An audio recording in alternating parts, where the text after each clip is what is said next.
하늘이 무너지는 것 같았어요. 억수 같은 폭우가 쏟아지던 밤, 한 여인은 장독대 사이에서 이상한 소리를 들었습니다. 손전등을 비추는 순간 심장이 멎는 줄 알았어요. 옹기 뒤에 웅크린 건 비에 흠뻑 젖은 채 파들파들 떨고 있는 꼬마 아이였습니다. 저 좀 숨겨주세요. 그 작은 입술이 내뱉은 한마디가 그녀의 고요했던 삶을 송두리째 뒤흔들어 놓게 됩니다. 저 아이에게 대체 어떤 일이 벌어진 건지 궁금하시다면 구독과 좋아요로 함께 해주세요. 어느 곳에서 듣고 계신지 댓글 남겨주시면 그곳에 건강과 평안이 가득하길 마음 깊이 바라봅니다. 그럼 지금부터 이야기를 시작하겠습니다. 울산 울주군의 어느 작은 마을, 그 중에서도 가장 깊숙한 산자락에 강서희의 집이 있었어요. 마을 사람들은 그 집을 장독대 집이라 불렀습니다. 100개가 넘는 장독대가 마당을 가득 메우고 있었거든요. 크고 작은 옹기들이 줄지어 선 모습은 마치 말없는 군대 같기도 했죠. 서희가 이 마을에 들어온 건 10년 전이었어요. 아무런 연고도 없이 낡은 트럭 한 대에 짐을 싣고 호련히 나타났습니다. 마을 사람들이 이것저것 물어봐도 그녀는 웃기만 했어요. 어디서 왔는지, 왜 이런 외진 곳에 자리를 잡았는지 아무것도 말하지 않았죠. 처음엔 수군거림도 많았지만 세월이 흐르자 서희는 그저 옹기를 굽고 장을 담그는 장독대 집 노처녀로 불리게 됐을 뿐이었어요. 37, 혼자 사는 여자. 마을 안악들이 선을 봐주겠다고 해도 고개를 저었고 사람들은 그녀가 세상과 담을 쌓았다고 생각했죠. 하지만 서희에게 장독대는 단순한 생계수단이 아니었어요. 그건 일종의 은신처였습니다. 세상으로부터 자신을 숨기는 100개의 파수꾼 같은 것이었죠. 그날 밤도 서희는 여느 때처럼 장독대를 돌아보고 있었어요. 장마철이라 습기가 걱정이었거든요. 뚜껑을 하나하나 확인하며 돌아다니는데 갑자기 하늘이 무너지듯 비가 쏟아지기 시작했습니다. 서희는 서둘러 처마 밑으로 뛰어들었어요. 빗줄기가 어찌나 거센지 앞이 보이지 않을 정도였죠. 그때였습니다. 스르륵. 장독대 사이에서 무언가 움직이는 소리가 들렸어요. 서희는 귀를 기울였습니다. 빗소리에 무쳐 잘 들리지 않았지만 분명 뭔가 있었어요. 고양이인가? 손전등을 집어들고 조심스럽게 다가갔습니다. 100개의 장독대 사이로 빛을 비추는데 서희의 발이 멈췄어요. 옹기 뒤에 웅크린 건 고양이가 아니었습니다. 작은 사람이었어요. 비에 흠뻑 젖은 채 무릎을 끌어안고 파들파들 떨고 있는 꼬마 아이였죠. 서희는 순간 말을 잃었습니다. 이 외진 곳에, 이 폭우 속에 웬 아이가 있는 거죠? 손전등 빛에 아이의 얼굴이 드러났어요. 7살쯤 되어 보이는 사내 아이. 창백한 얼굴에 입술은 파랗게 질려 있었습니다. 서희가 한 발짝 다가가자 아이가 화들짝 놀라며 뒤로 물러났어요. 그 눈빛에 서희는 가슴이 철렁 내려앉았습니다. 공포, 순수한 공포가 아이의 눈에 가득 차 있었거든요. 얘야, 괜찮아. 서희가 최대한 부드러운 목소리로 말했어요. 하지만 아이는 여전히 경계의 눈초리를 거두지 않았습니다.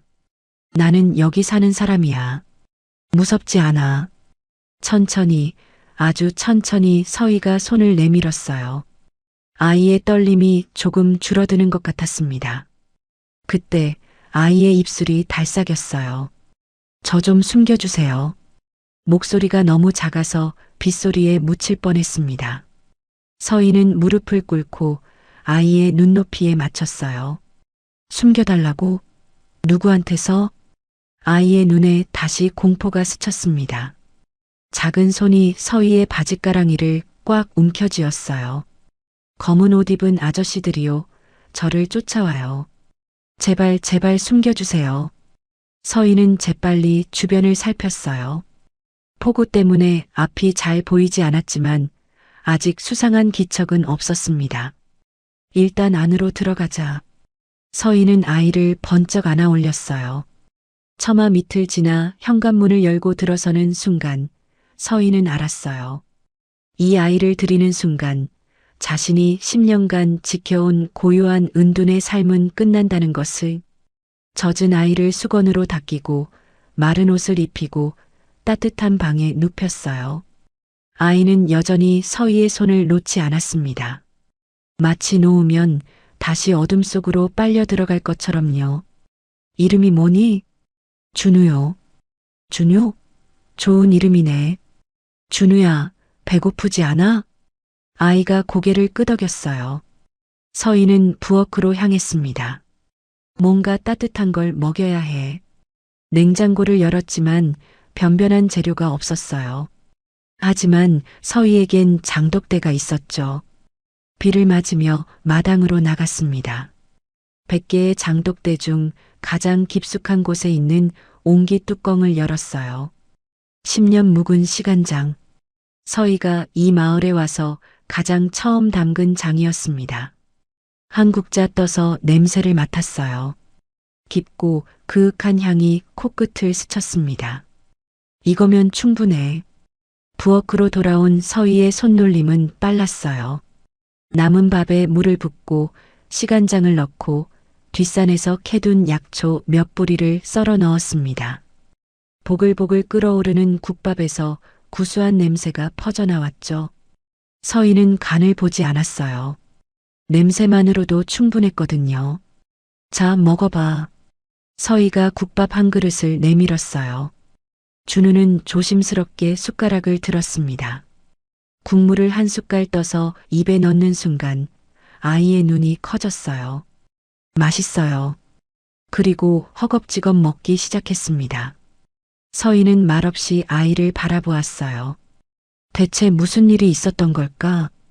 검은 옷을 입은 사람들이라니. 국밥을 거의 다 먹어갈 때쯤 준우가 갑자기 숟가락을 멈췄어요.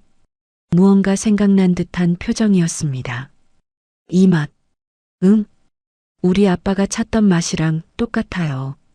서희의 손이 굳었습니다. 아빠가 찾던 맛? 네. 아빠가 맨날 그랬어요. 어렸을 때 먹었던 국밥 맛을 다시 찾고 싶다고. 따뜻하고 먹으면 마음이 편해지는 맛이라고.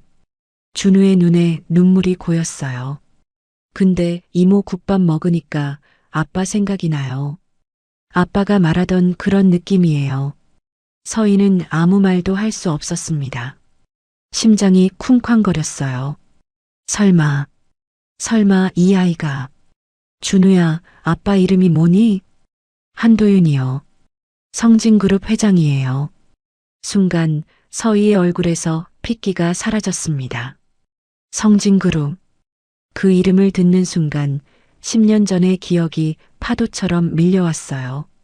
배신, 누명, 그리고 하룻밤 사이에 모든 것을 잃었던 그날. 서희는 떨리는 손으로 테이블을 짚었습니다. 창밖에서는 여전히 폭우가 쏟아지고 있었어요. 그리고 그 빗소리 너머로 희미하게 자동차 엔진 소리가 들려오기 시작했습니다. 누군가 오고 있었어요. 이 폭우 속을, 이 외진 곳까지.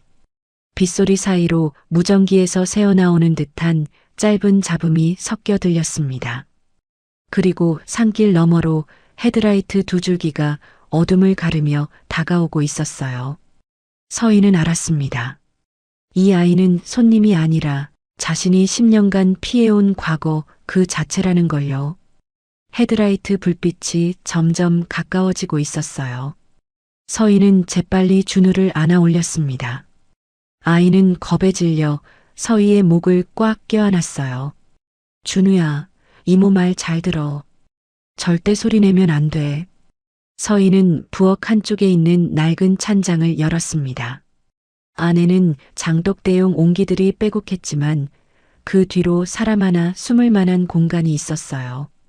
서희가 이 집에 들어온 뒤 직접 만들어둔 비밀 공간이었죠. 여기 들어가 있어. 무슨 소리가 나도 절대 나오면 안 돼. 알았지? 준우의 눈에 눈물이 그렁그렁 맺혔습니다. 하지만 아이는 고개를 끄덕이며 찬장 속으로 몸을 웅크렸어요. 서희가 찬장 문을 닫는 순간 마당에서 차 문 닫히는 소리가 들렸습니다. 쾅, 쾅.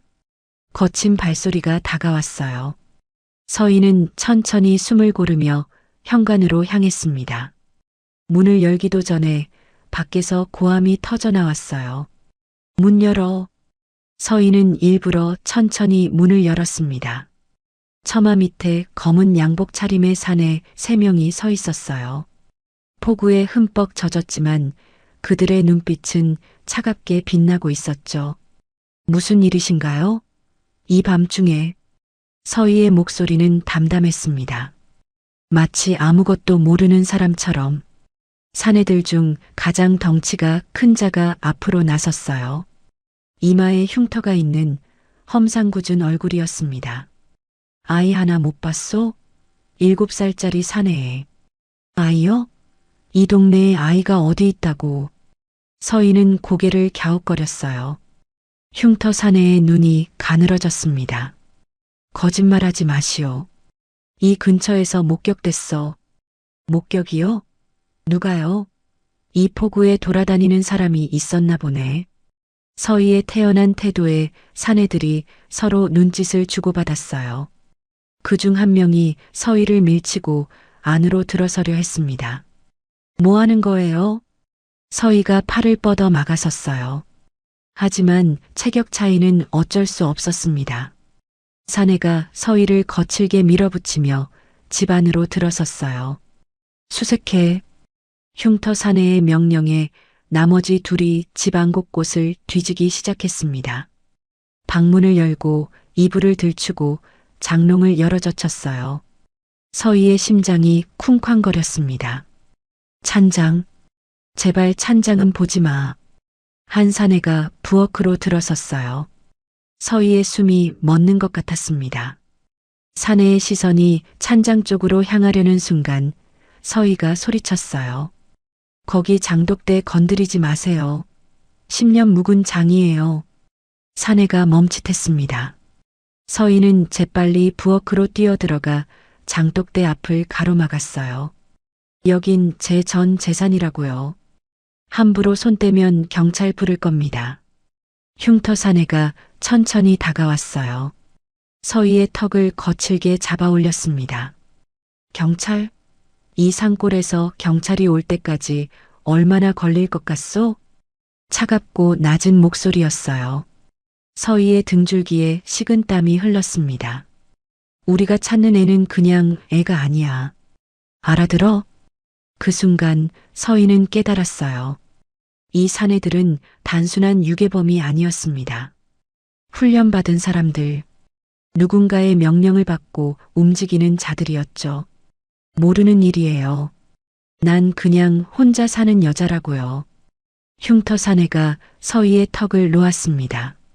그리고 주변을 천천히 둘러보았어요. 사내가 코웃음을 쳤어요. 그리고 부하들에게 손짓했습니다. 철수해. 여긴 아닌 것 같다. 서희는 안도의 한숨을 삼켰어요. 사내들이 현관을 나서려는 순간 흉터 사내가 돌아섰습니다. 근데 아까 좀 이상하더라고. 네. 흉터 사내가 현관 쪽을 턱으로 가리켰어요. 아까 내가 들어올 때 당신 발이 뭔가를 밀어내는 것 같던데. 서희의 심장이 철렁 내려앉았습니다. 아이 신발. 진흙 묻은 준우의 작은 운동화를 발로 슬쩍 신발장 밑으로 밀어 넣었던 거예요. 설마 그걸 봤단 말이야? 뭘 숨긴 거요? 사내가 한 발짝 다가왔어요. 서희는 이를 악물었습니다. 숨긴 거 없어요. 제 실내화가 굴러다녀서 밀어 넣은 것 뿐이에요. 실내화? 네. 확인해 보시든가요. 서희가 담담하게 받아쳤어요. 사내의 눈이 가늘어졌습니다. 신발장 밑을 확인하려면 몸을 숙여야 했고 이 폭우에 젖은 바닥에 무릎 꿇기는 싫었던 거죠. 됐소. 사내의 눈이 서희를 뚫어지게 쳐다보았어요. 다시 올 거요. 그때까지 기억나는 거 있으면 연락하시오. 사내가 명함 한 장을 서희의 손에 쥐어줬어요. 아무런 직함도 없이 전화번호만 적힌 명함이었습니다. 사내들이 떠나고 차 엔진 소리가 멀어져 갔어요. 서희는 그제야 주저앉았습니다. 다리에 힘이 풀렸거든요. 찬장 문을 열자 준우가 눈물범벅이 된 얼굴로 웅크리고 있었어요. 서희는 아이를 꺼내 꼭 안아주었습니다. 잘했어, 준우야. 잘 참았어. 이모 무서웠어요. 알아. 이제 괜찮아. 하지만 서희는 알았어요. 괜찮지 않다는 걸. 저들은 반드시 다시 올 거라는 걸. 다음 날 아침 서희는 마을 이장을 찾아갔습니다. 70 넘은 노인이었지만 이 마을에서 가장 신뢰받는 사람이었어요. 이장님, 어젯밤에 검은 차 보셨어요? 이장이 고개를 끄덕였어요. 맞제. 한밤중에 웬 차가 마을로 들어오더라. 혹시 뭐 아시는 거 없으세요? 저 사람들이 누군지. 이장의 얼굴이 어두워졌습니다. 서희야, 네 그 사람들한테 뭔 일 있었나? 서희는 잠시 망설였어요. 하지만 이장님은 믿을 수 있는 분이었습니다. 10년 동안 아무것도 묻지 않고 서희를 받아준 사람이었거든요. 사실은 아이 하나를 숨겨줬어요. 이장의 눈이 커졌어요. 아이? 무슨 아이? 어젯밤에 장독대 사이에 숨어 있었어요. 검은 옷 입은 사람들한테 쫓기고 있대요. 이장이 한숨을 내쉬었습니다. 서희야, 네 그거 위험한 일 아이가. 알아요. 근데 그냥 내버려둘 수가 없었어요. 이장이 서희를 물끄러미 바라보았어요. 그리고 낮은 목소리로 말했습니다. 그 사람들 아까 읍내 쪽으로 갔더라. 근데 분명히 또 올 기다. 서희야, 조심해라. 서희는 고개를 숙여 인사했어요. 집으로 돌아오는 길 서희의 머릿속은 복잡했습니다. 성진그룹. 그 이름이 자꾸만 맴돌았어요. 10년 전 서희는 성진그룹 산하 최고급 한식당의 수석 주방장이었습니다. 27의 나이에 그 자리에 오른 건 천재라는 소리를 들을 만큼 대단한 일이었죠. 하지만 그 모든 게 하룻밤 사이에 무너졌어요. 누명, 배신, 그리고 영원히 요리를 하지 못하게 될 거라는 협박. 서희는 도망치듯 서울을 떠났습니다. 아무도 자신을 모르는 곳으로, 아무도 찾지 못할 곳으로. 그렇게 10년을 숨어 살았어요. 그런데 이제 그 성진그룹 회장의 아들이 자신의 장독대 밑에 숨어든 거예요. 운명이라고 해야 할까요? 아니면 저주라고 해야 할까요? 집에 도착하자 준우가 창가에 서서 서희를 기다리고 있었어요. 작은 손을 흔드는 아이의 모습에 서희의 마음이 아렸습니다. 저 아이도 쫓기고 있어. 나처럼. 서희는 결심했어요. 일단은 이 아이를 지켜야 한다고. 과거가 어떻든 지금 눈앞에 있는 건 겁에 질린 7살짜리 아이니까요. 하지만 서희는 몰랐습니다. 검은 양복의 사내들이 읍내에서 누군가와 통화하고 있다는 것을. 네, 아직 못 찾았습니다. 하지만 수상한 여자가 하나 있습니다. 전화기 너머로 차갑고 낮은 목소리가 흘러나왔어요. 이름이 뭐지? 강서희라고 합니다. 장독대 집에 혼자 사는 여자입니다. 전화기 너머에서 잠시 침묵이 흘렀어요. 그리고 낮게 웃는 소리가 들렸습니다. 강서희? 그 서희가 거기 있었어? 흉터 사내의 눈이 번뜩였어요. 아십니까? 알고 말고. 10년 전에 우리가 쫓아낸 여자야. 전화기 너머의 목소리가 차갑게 명령했습니다. 그 여자 절대 놓치지 마. 준우를 숨기고 있을 가능성이 높아. 전화가 끊겼어요. 흉터 사내의 입꼬리가 올라갔습니다. 10년 전에 쫓아낸 여자가 거기 숨어 있었어? 재밌게 됐네. 산 너머로 해가 떠오르고 있었어요. 하지만 서위의 하늘에는 먹구름이 몰려오고 있었습니다. 사흘이 지났어요. 서희는 준우를 데리고 숨죽이며 지냈습니다. 낮에는 준우를 집 안에만 있게 하고 밤에만 잠깐씩 마당에 나와 바람을 쐬게 했어요. 아이는 불안해했지만 서희의 말을 잘 따랐습니다. 하지만 평화는 오래가지 않았어요. 나흘째 되던 날 아침 마을 입구에 검은 승합차 세대가 들어섰습니다. 이번엔 3명이 아니었어요. 10명이 넘는 사내들이 차에서 내렸습니다. 흉터 사내가 선두에 서서 마을을 둘러보았어요. 그리고 확성기를 들어 올렸습니다. 마을 주민 여러분, 잠시 협조 부탁드립니다. 목소리는 정중했지만 그 뒤에 선 사내들의 눈빛은 차가웠어요. 마을 사람들이 하나둘 집 밖으로 나왔습니다. 우리는 실종된 아이를 찾고 있습니다. 7살 남자아이, 이름은 한준우. 사내가 준우의 사진을 꺼내 들었어요. 이 아이를 보신 분은 신고해 주십시오. 살해금으로 5천만 원을 드리겠습니다. 마을 사람들 사이에서 술렁임이 일었어요. 5천만 원. 이 작은 마을에서는 상상도 못할 큰 돈이었거든요. 서희는 창문 틈으로 그 광경을 지켜보았습니다. 손이 떨렸어요.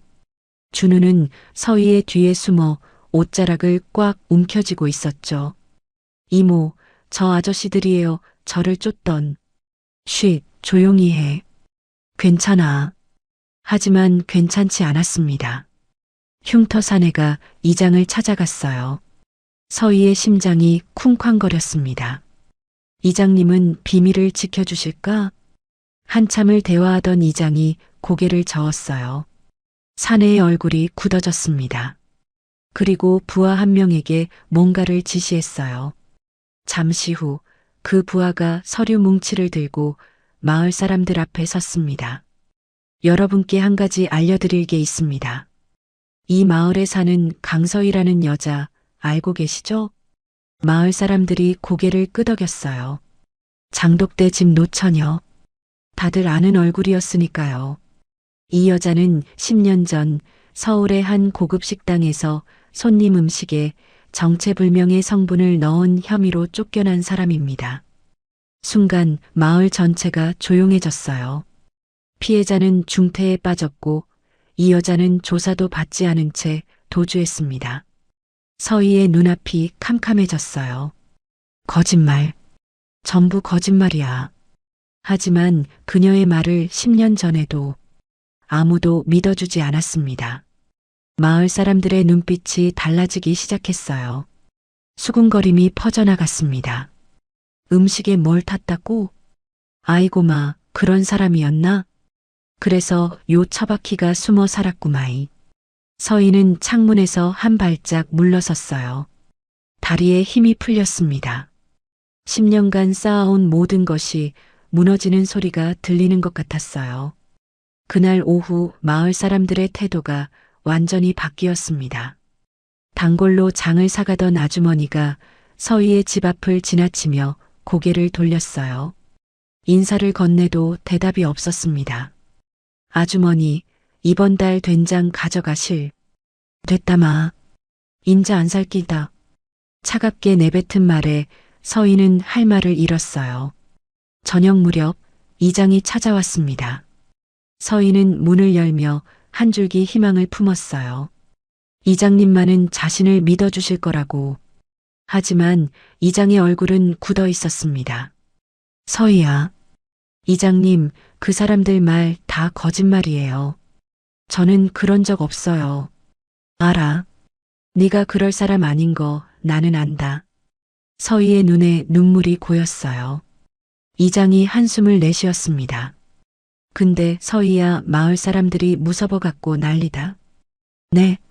저 사람들이 오늘 낮에 김신의 논둑을 밟아 뿌렸어. 일부러. 그라고 말했대. 아이 못 찾으면 마을 전체가 피해볼 기라고. 서희의 얼굴이 창백해졌습니다. 마을 사람들이 니를 인자 고만해 보내자 하네. 이장님, 나는 반대했어.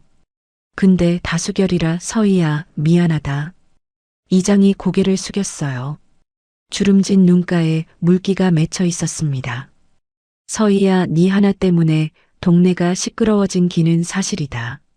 서희는 아무 말도 할 수 없었습니다. 문이 닫히고 서희는 그 자리에 주저앉았어요. 10년이었습니다. 10년 동안 이 마을에서 조용히 살아왔어요. 누구에게도 피해주지 않으려고, 누구와도 엮이지 않으려고, 그렇게 숨죽이며 살아왔는데, 단 하루 만에 전부 무너졌어요. 이모, 준우가 조심스럽게 다가왔습니다. 서희의 눈물을 보고 아이의 얼굴이 일그러졌어요. 이모, 울어요? 저 때문에요? 아니야, 준우야. 내 잘못 아니야. 다 제 잘못이에요. 제가 여기 와서. 준우의 눈에서도 눈물이 흘러내렸어요. 서희는 아이를 꼭 안아주었습니다. 아니야.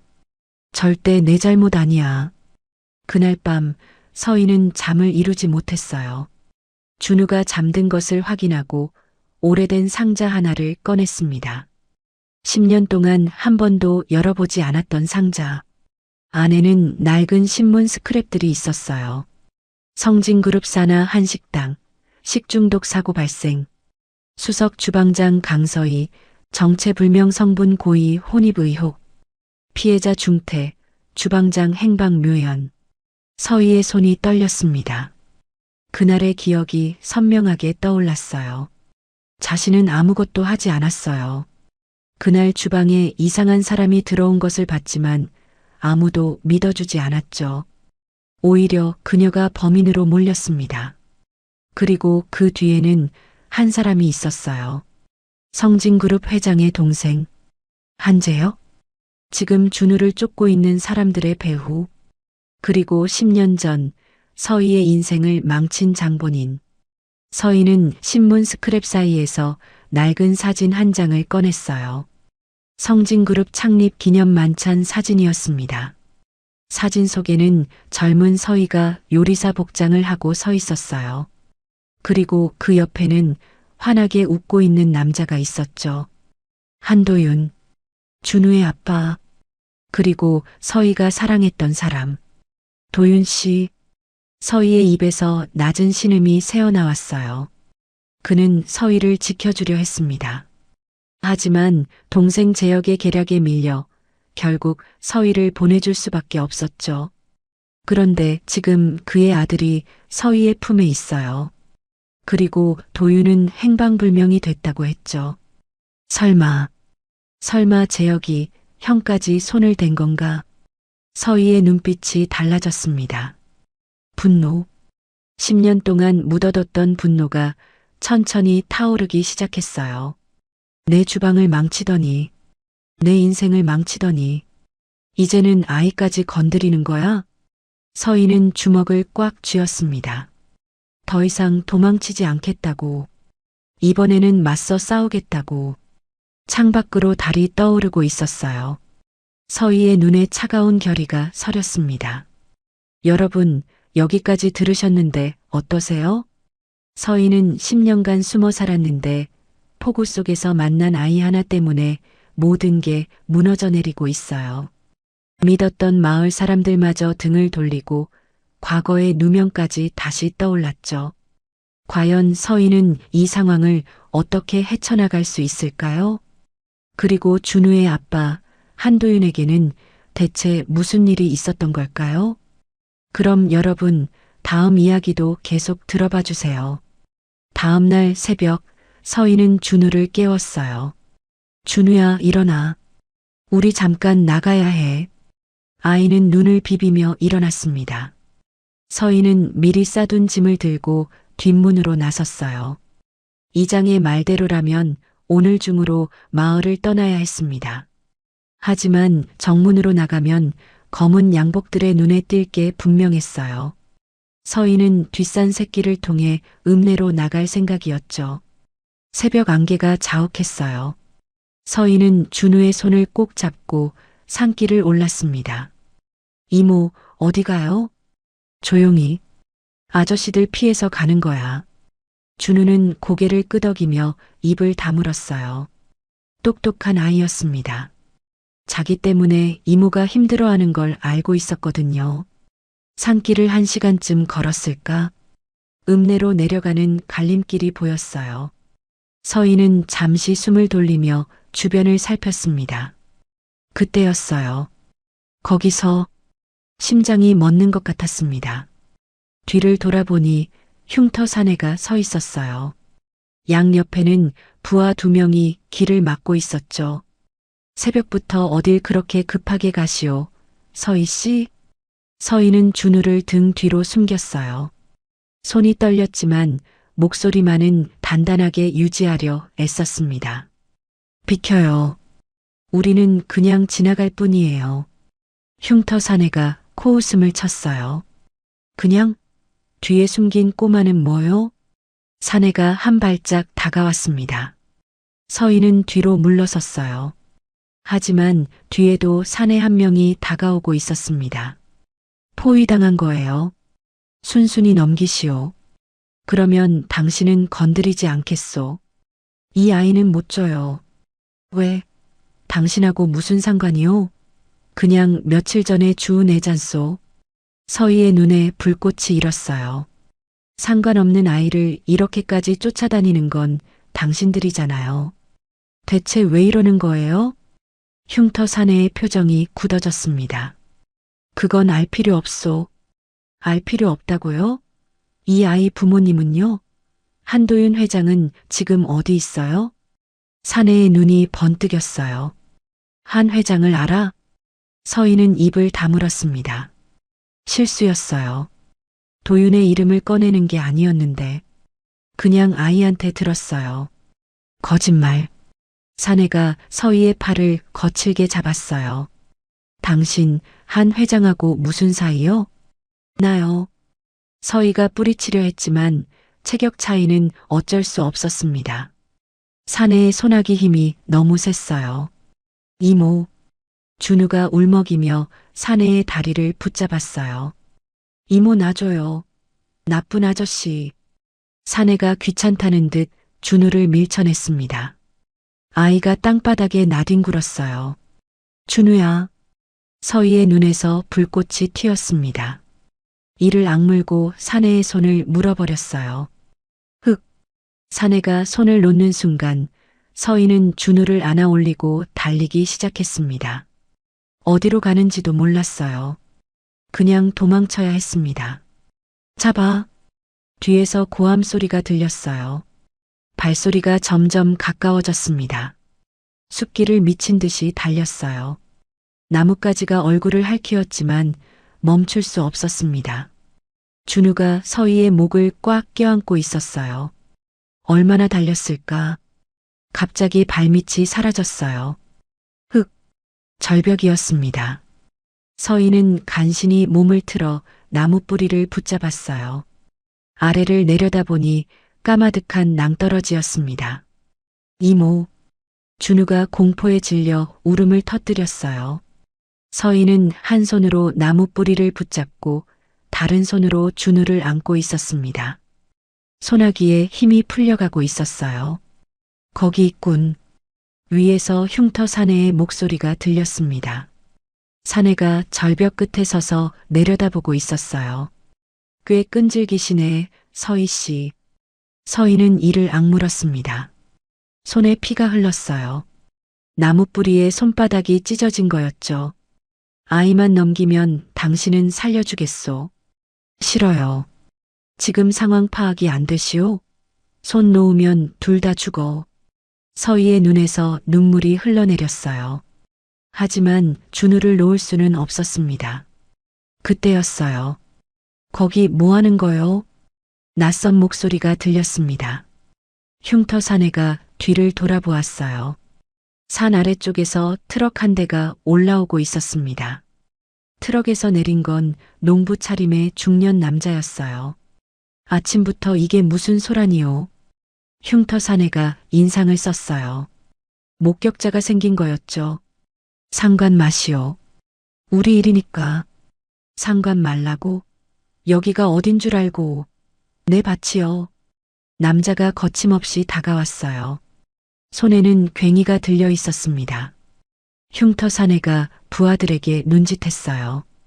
부하들이 남자를 가로막았지만 남자는 물러서지 않았습니다. 경찰 부를까? 응. 남자가 휴대폰을 꺼내 들었어요. 흉터 사내의 표정이 굳어졌습니다. 철수해. 사내가 낮게 명령했어요. 부하들이 움직이기 시작했습니다. 하지만 저 여자가 시끄러. 일단 철수라니까. 사내들이 사라지고 남자가 절벽 끝으로 달려왔어요. 괜찮소? 손 잡아요. 서인은 남자의 손을 잡고 간신히 올라왔습니다. 준우를 아는 채로 그 자리에 주저앉았어요. 온몸에 힘이 풀렸습니다. 고맙습니다. 아이고, 이게 무슨 일이오? 손에서 피가 나네. 남자가 수건을 꺼내 서희의 손을 감싸주었어요. 투박하지만 따뜻한 손길이었습니다. 저 사람들이 누구요? 왜 이런 짓을 하는 거오? 서희는 대답할 수가 없었어요. 눈물만 흘러내렸습니다. 남자는 더 묻지 않았어요. 대신 트럭에 서희와 준우를 태웠습니다. 일단 내 집으로 갑시다. 거기서 쉬고 생각해요. 서희는 고개를 끄덕였어요. 준우는 서희의 품에 안긴 채 잠들어 있었습니다. 공포와 피로에 지친 거였죠. 트럭이 산길을 내려가는 동안 서희는 창밖을 바라보았어요. 모든 게 무너졌습니다. 마을에서 쫓겨났고 적들에게 쫓기고 이제는 낯선 사람의 도움에 의지해야 하는 신세가 됐어요. 이게 바닥이구나. 더 이상 내려갈 곳이 없구나. 트럭이 작은 농가 앞에 멈췄어요. 남자가 서희를 부축해 안으로 데려갔습니다. 여기서 좀 쉬어요. 밥 차려줄게. 남자가 부엌으로 들어갔어요. 서희는 방 한구석에 앉아 멍하니 벽을 바라보았습니다. 그때 탁자 위에 놓인 신문이 눈에 들어왔어요. 펼쳐진 페이지에 큼지막한 광고가 실려 있었습니다. 성진그룹 전통 장류 경연대회, 올해도 성황리 개최 예정. 서희의 눈이 커졌어요. 우승자에게는 그룹 경영 참여권 및 상금 5억 원 수여. 심장이 쿵쾅거리기 시작했습니다. 기사 날짜를 확인했어요. 며칠 전 신문이었습니다. 서희의 머릿속에서 무언가가 번뜩였어요. 성진그룹 경연대회. 우승하면 경영 참여권. 그 말은 곧 제역과 정면으로 맞설 수 있다는 뜻이었습니다. 도망치지 않고 숨지 않고 당당하게. 서희는 자신의 손을 내려다보았어요. 피가 묻은 손. 하지만 이 손은 10년 전에 천재라 불렸던 요리사의 손이기도 했습니다. 준우가 잠결에 뒤척이며 중얼거렸어요. 아빠, 보고 싶어. 서희의 눈에 결의가 서렸습니다. 준우의 아빠를 찾아야 해. 그리고 이 아이의 자리를 되찾아줘야 해. 그러려면 도망치면 안 돼. 서희는 천천히 일어섰어요. 창밖으로 아침 해가 떠오르고 있었습니다. 10년 만에 다시 싸울 때가 온 거예요. 서희의 입꼬리가 천천히 올라갔어요. 오랫동안 잊고 있던 요리사의 미소였습니다. 농부의 이름은 박종구였어요. 울산 토박이로 평생 이 산골에서 농사만 지은 사람이었죠. 서희는 종구 아저씨 집에서 며칠을 묵었습니다. 아저씨는 이것저것 묻지 않았어요. 그저 밥을 차려주고 준우와 놀아주고 서희가 쉴 수 있게 해줬죠. 아저씨, 정말 감사해요. 어떻게 갚아야 할지. 갚긴 뭘 갚노. 사람 하나 살린 기 가지고. 종구 아저씨가 손사래를 쳤어요. 투박하지만 따뜻한 사람이었습니다. 서희는 그 며칠 동안 생각을 정리했어요. 성진그룹 전통 장류 경연대회. 우승하면 그룹 경영에 참여할 권한이 생긴다고 했죠. 그건 곧 제역과 맞설 수 있는 발판이 된다는 뜻이었어요. 도윤의 행방을 알아낼 수도 있고 준우의 자리를 되찾아줄 수도 있었습니다. 하지만 문제가 있었어요. 장독대가 없어. 서희가 중얼거렸습니다. 장독대? 종구 아저씨가 고개를 갸웃거렸어요. 장독대 찾는다며? 우리 동네 어르신 중에 장 담그시는 분 있는데. 서희의 눈이 번뜩였습니다. 정말요? 응. 김말순 할매라고 80 넘었는데 아직도 장 담그신다. 근데 요새 몸이 안 좋아갖고 장사는 못 하신다 카더라. 서희는 바로 그 할머니를 찾아갔어요. 김말순 할머니의 집은 산 중턱에 있었습니다. 마당에 들어서는 순간 서희의 심장이 뛰었어요. 100개가 넘는 장독대가 마당을 가득 메우고 있었거든요. 누구요? 할머니가 지팡이를 짚고 나왔어요. 허리가 굽었지만 눈빛은 또렷했습니다. 안녕하세요, 할머니. 저는 강서희라고 해요. 장독대 때문에 찾아왔어요. 장독대? 할머니의 눈이 가늘어졌어요. 젊은 기가 장독대는 와찬노? 서희는 솔직하게 말했습니다. 자신이 요리사였다는 것, 대회에 나가고 싶다는 것, 장이 필요하다는 것. 할머니는 말없이 서희를 바라보았어요. 한참을 그렇게 쳐다보더니 천천히 입을 열었습니다. 손 내봐라. 서희가 손을 내밀었어요. 할머니가 서희의 손을 만져보았습니다. 요리하는 사람 손이네. 네. 칼 잡은 흔적, 불 앞에 선 흔적 다 남아있어. 근데 오래 안 잡았구나, 요리. 서희의 눈에 눈물이 고였어요. 할머니는 한 번 보고 다 알아버린 거였죠. 10년이요. 10년 동안 안 잡았어요. 10년? 왜? 사정이 있었어요. 할머니가 고개를 끄덕였어요. 그리고 장독대 쪽으로 걸어갔습니다. 따라와라. 서희가 할머니를 따라갔어요. 할머니가 장독대 뚜껑을 하나 열었습니다. 맡아봐라. 서희가 고개를 숙여 냄새를 맡았어요. 순간 눈이 커졌습니다. 이건 20년은 됐어요. 근데 서희가 미간을 찌푸렸어요. 숙성이 깊어서 향은 훌륭한데 염도가 너무 높아요. 이대로 쓰면 요리가 짜질 거예요.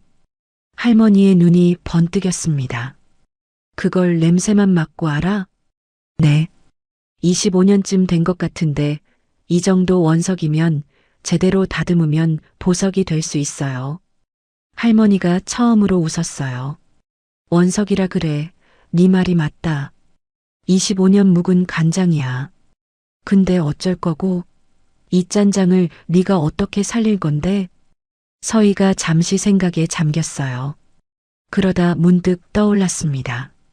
자신이 마을을 떠날 때 품속에 넣어온 것. 할머니, 저한테 10년 묵은 시간장이 있어요. 제가 직접 담근 거예요. 뭐? 할머니 장은 깊이가 있고 제 장은 부드러움이 있어요. 둘을 섞으면 서희의 눈이 빛났어요. 할머니의 세월에 제 10년을 보태서 다시 숨쉬는 장을 만들 수 있을 것 같아요. 할머니가 한참 동안 서희를 바라보았습니다. 그리고 고개를 끄덕였어요. 해봐라. 네 실력 한번 보자. 그날부터 서희는 할머니 집에서 요리를 시작했어요. 처음엔 손이 떨렸습니다. 10년 만에 잡는 칼이었거든요. 하지만 이틀, 사흘 지나면서 감각이 돌아오기 시작했어요. 서희는 틈틈이 장 블렌딩에도 매달렸습니다.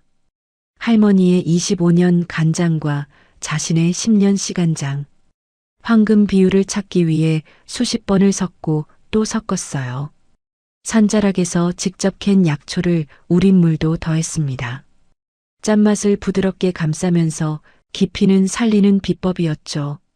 일주일이 지났을 때 서희는 완성된 장을 할머니에게 내밀었어요. 맛 좀 봐주세요. 할머니가 숟가락을 들어 한 방울 맛보았습니다. 눈이 커졌어요. 이게 내 장이 맞나? 할머니 장이 원석이었어요. 저는 그 원석을 깎아서 보석으로 만들었을 뿐이에요. 할머니의 눈에 물기가 맺혔습니다. 50년을 장을 담갔는데 이 맛은 처음이다. 할머니가 서희의 손을 꽉 잡았어요. 이 장은 이제 내 거다. 내가 이 장의 맛을 완성했으니까. 서희의 눈에서 눈물이 흘렀습니다. 할머니는 단순히 장을 빌려준 게 아니었어요. 10년 동안 잃어버렸던 요리사의 혼을 다시 깨워준 스승이었습니다. 준우는 서희 옆에 앉아 요리하는 모습을 지켜보았습니다. 이모, 요리 진짜 잘해요. 그래, 고마워, 준우야. 아빠도 이모 요리 먹으면 좋아할 거예요. 서희의 손이 잠깐 멈췄어요. 그리고 다시 칼을 움직이며 말했습니다. 그래, 아빠한테도 꼭 먹여주자.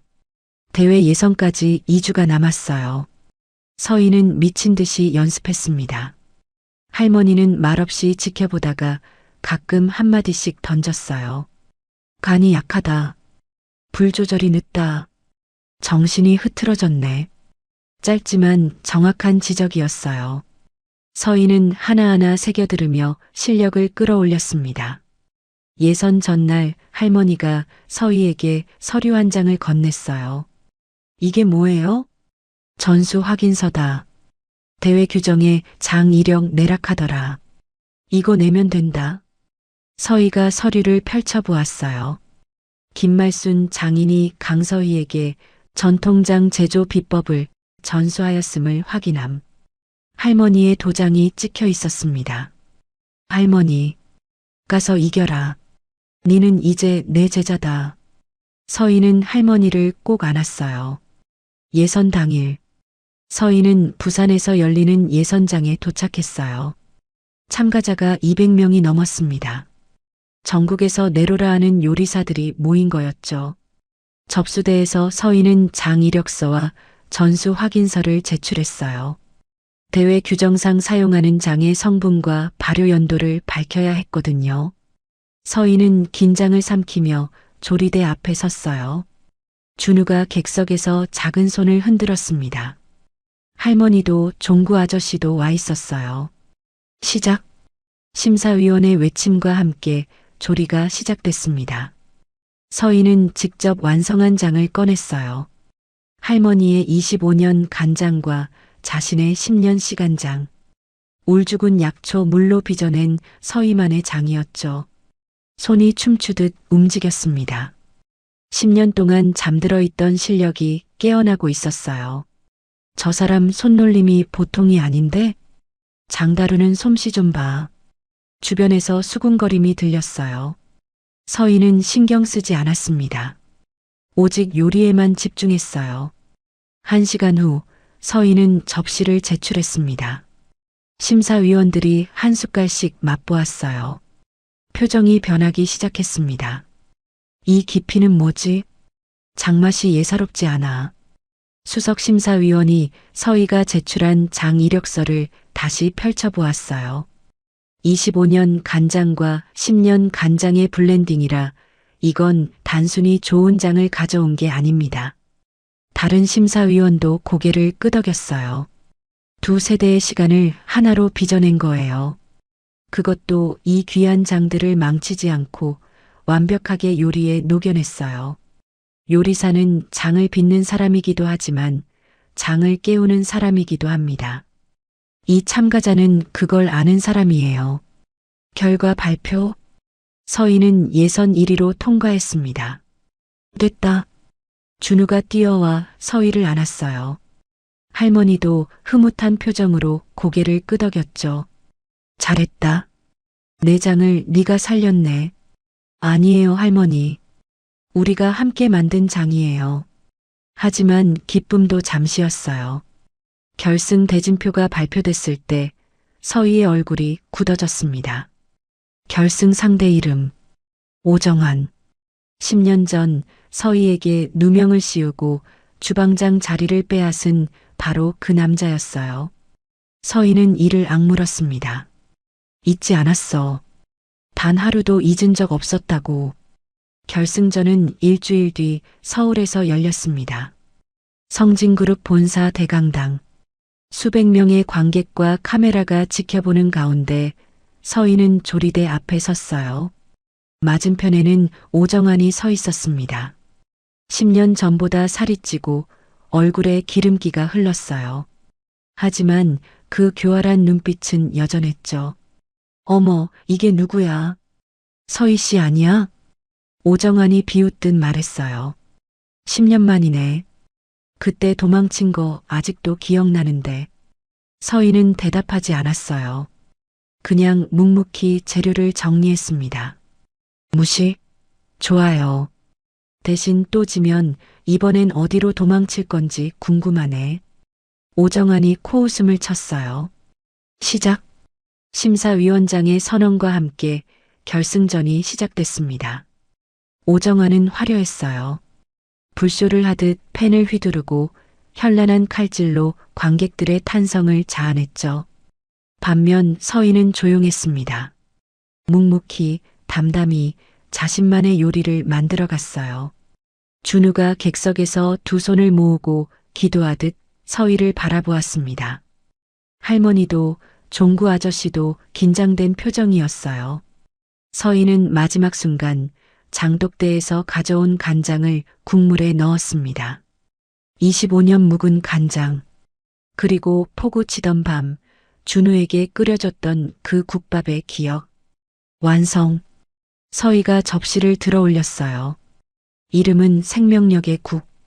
심사위원들이 먼저 오정환의 요리를 맛봤습니다. 화려하네요. 기술적으로 완벽합니다. 맛도 훌륭해요. 오정환이 자신만만하게 웃었어요. 그 다음 서희의 요리 차례였습니다. 심사위원들이 숟가락을 들었어요. 국물을 한 숟갈 떠서 입에 넣는 순간 모두가 말을 잃었습니다. 이건 심사위원 한 명이 중얼거렸어요. 이건 기술이 아니에요. 다른 심사위원도 고개를 끄덕였습니다. 시간이에요. 살아있는 시간의 맛. 어떻게 이런 깊이가.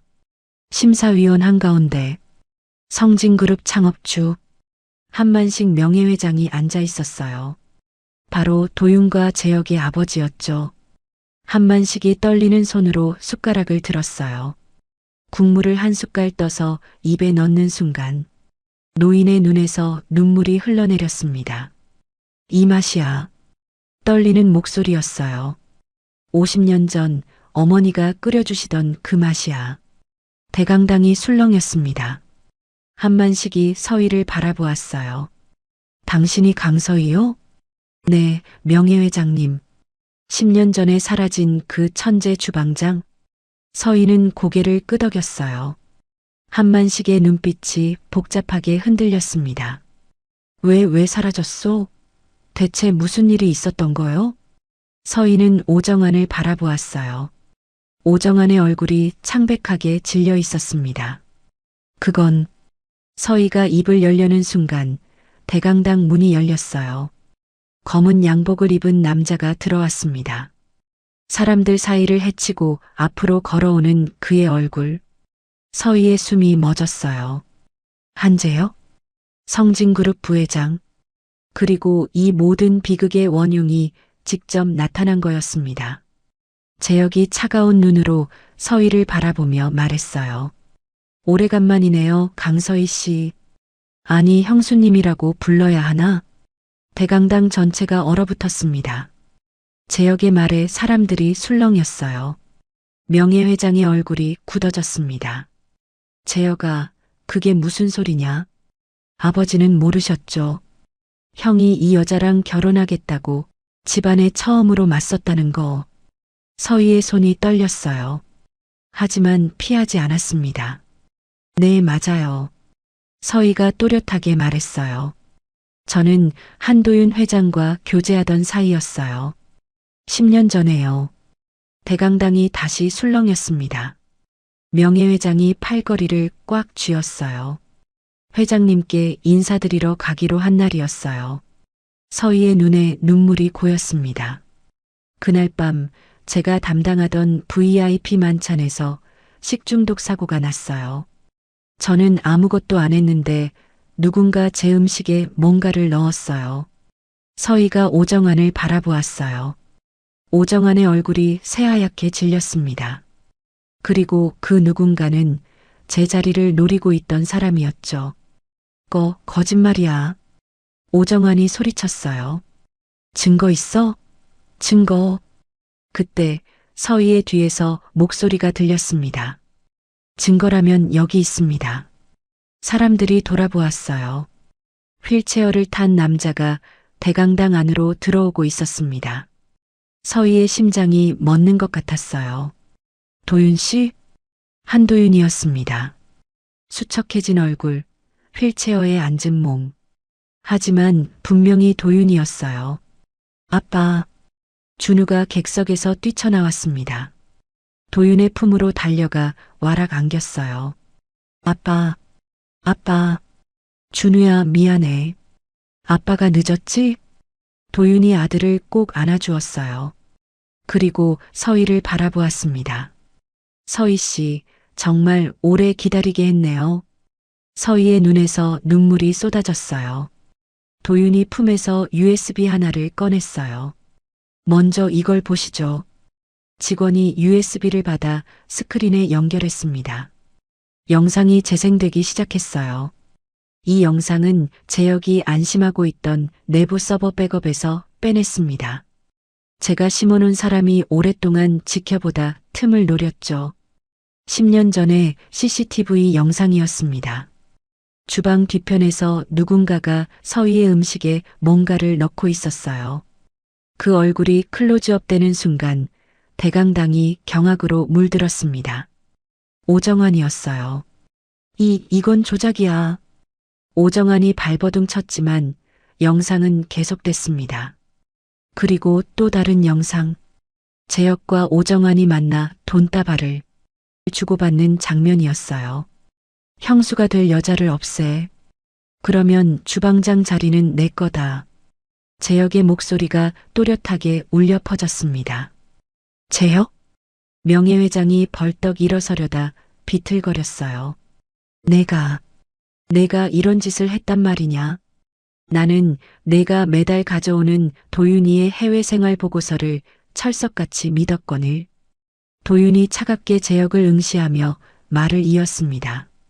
아버지는 사람을 풀어 저를 찾으셨지만 그 조사 인력마저 재혁이가 매수한 사람들이었습니다.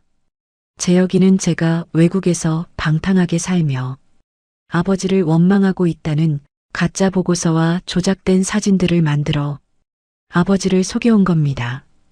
명예회장의 지팡이가 바닥을 쳤습니다. 이놈이 내 눈과 귀를 다 막고 나를 바보로 만들었구나. 나는 내가 정말로 나를 버리고 떠난 줄로만 알고 가슴에 대못을 받고 살았는데 재혁의 얼굴이 일그러졌어요. 아버지, 전 그룹을 지킨 겁니다. 형은 약했어요. 닥쳐. 도윤이 처음으로 목소리를 높였어요. 3년 전 해외지사로 떠난 우리 가족한테 무슨 짓을 했는지 다 알아. 내가 꾸민 사고로 내 아내는 죽었어. 도윤은 잠시 말을 멈췄습니다. 그 짧은 침묵이 10년보다 길게 느껴졌어요. 난 요양원에 감금당했고 준우는 내가 나중에 협박 카드로 쓰려고 한국 어딘가에 숨겨뒀지. 그 아이가 이동 중에 탈출한 거야. 서희의 머릿속에서 포구 치던 그날 밤이 떠올랐어요. 장독대 사이에서 떨고 있던 준우. 그 아이가 도망쳐 나온 거였구나. 그 아이가 왜 그렇게 울고 있었는지, 왜 그 작은 몸으로 숨을 죽이고 있었는지, 이제야 모든 퍼즐이 맞아떨어졌어요. 재혁의 눈이 미친 듯이 흔들렸어요. 그리고 돌아서서 도망치려 했습니다. 하지만 대강당 입구에는 이미 경찰들이 서 있었어요. 도윤이 차갑게 말했습니다. 영상 확보되는 순간 경찰에 제출했고 오늘 체포 협조를 받아뒀어. 한재혁 씨 감금 및 업무방해 혐의로 체포합니다. 재혁이 끌려가는 모습을 오정환이 멍하니 바라보았어요. 그리고 자신에게도 경찰이 다가오는 걸 보았죠. 오정환 씨도 함께 가시죠. 오정환이 털썩 무릎을 꿇었습니다. 살려주세요. 저는 시킨 대로 했을 뿐이에요. 하지만 아무도 그의 말에 귀 기울이지 않았어요. 그제야 서희는 다리에 힘이 풀려 그 자리에 주저앉았어요. 끝났어.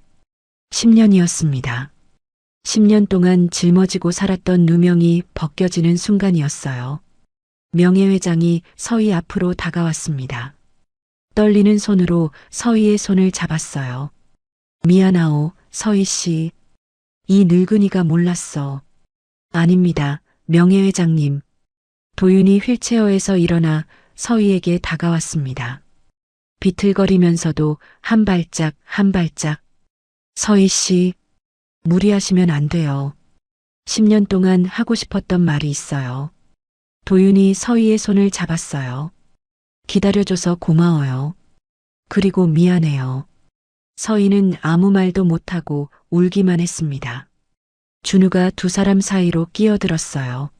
아빠, 이모가 저 지켜줬어요. 밥도 해주고 숨겨주고. 알아. 아빠가 다 들었어.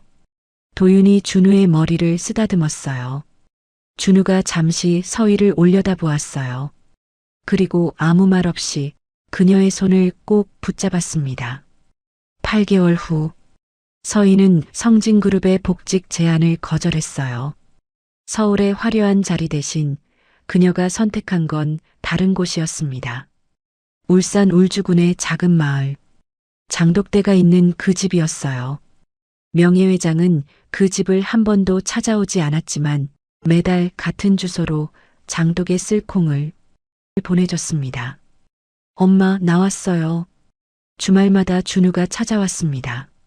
도윤도 재활 치료를 받으며 조금씩 건강을 회복하고 있었어요. 어서 와, 준우야. 손 씻고 와. 밥 다 됐어. 서희가 국밥 냄새 가득한 부엌에서 웃으며 말했어요. 준우가 마당을 뛰어다니며 장독대 사이를 누볐습니다. 그 모습을 바라보던 서희의 곁으로 도윤이 다가왔어요. 서희야, 여기가 좋아? 응, 여기가 좋아. 서희가 장독대를 바라보며 말했습니다. 이 장독대들이 날 지켜줬거든. 10년 동안. 도윤이 서희의 어깨를 감싸 안았어요. 이제는 내가 지켜줄게. 서희가 도윤의 품에 기대었습니다. 마당에서 준우의 웃음소리가 울려 퍼졌어요. 저녁 노을이 장독대 위로 내려앉았어요. 100개가 넘는 옹기들이 붉은 빛을 머금고 있었습니다. 서희는 문득 폭우가 쏟아지던 그날 밤을 떠올렸어요. 장독대 사이에서 떨고 있던 작은 아이. 그 아이를 품에 안은 순간 모든 것이 바뀌었죠. 비는 그치고 장독대 위로 따뜻한 봄볕이 내리고 있었어요. 서희는 하늘을 올려다보며 나지막이 중얼거렸습니다. 이제야 우리 인생에도 봄이 왔구나. 여러분, 오늘 이야기 어떠셨어요? 폭우 속 장독대에 숨어든 아이 하나가 서희의 인생을 바꾸고 결국 한 아이의 인생까지 구해냈죠. 마을에서 쫓겨나고 절벽 끝에 매달리고 모든 걸 잃을 뻔했지만 서희는 포기하지 않았어요. 다시 칼을 잡고 10년 묵은 누명을 벗고 잃어버린 사랑까지 되찾았습니다. 우리 인생도 마찬가지 아닐까요? 비가 그치면 반드시 봄은 옵니다. 오늘도 끝까지 들어주셔서 감사해요. 이야기가 마음에 남으셨다면 구독과 좋아요 부탁드립니다.